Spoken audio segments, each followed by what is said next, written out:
Herkese merhabalar, ben Huri. Huri Tek Mutfak'ta kanalıma, mutfağıma hoş geldiniz.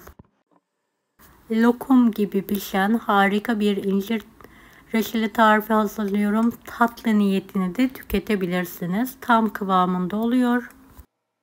Evet, tarifimize hemen başlayalım. Bahçeden topladım. Şöyle bir tepsi dolusu incirim var. Hafif olgunlaşmadan toplarsanız daha lezzetli olacaktır. Evet, incirlerimizin baş taraflarını keserek temizleyelim ve kürdan yardımıyla şöyle 3-4 yerinden delelim.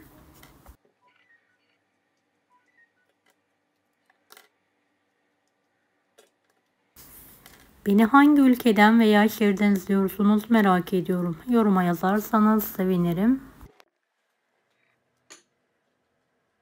Evet, son armutlarımı da hızlı bir şekilde temizliyorum. Daha sonra bol su yardımıyla yıkayarak suyunu süzdürüyorum. Evet, armutlarım hepsi hazır.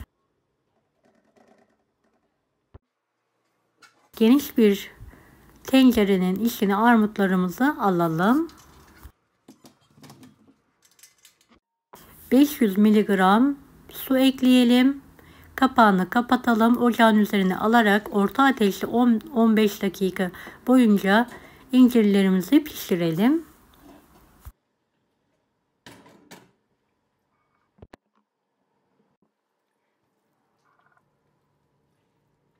Evet, incirlerimiz piştikten sonra üzerine toplamda 1 kilo toz şeker kullandım. Şekeri ekledikten sonra dikkatli bir şekilde karıştıralım.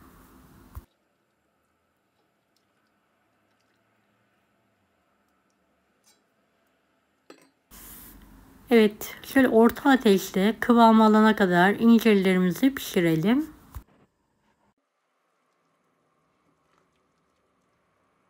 Ara sıra kontrollü bir şekilde karıştıralım. Bir parça tereyağı, bir çay kaşığı da limon tuzu atalım.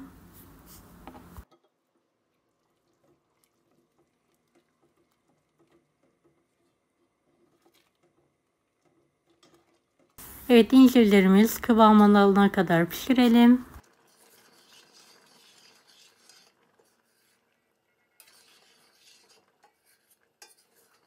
Kenarlarında oluşan köpükleri de toplayarak atalım.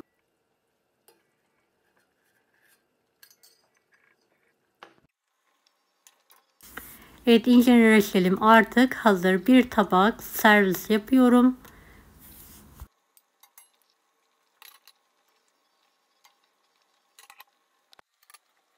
Kalan incirleri de sıcakken kavanozlara pay ediyorum.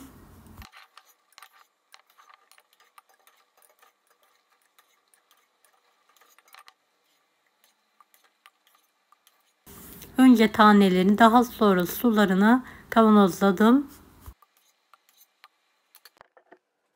Kavanozların kenarlarını silerim.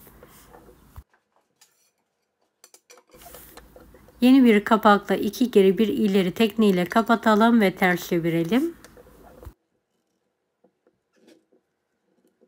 Sofra bezi üzerine alalım. Bir gün bu şekilde bekletelim.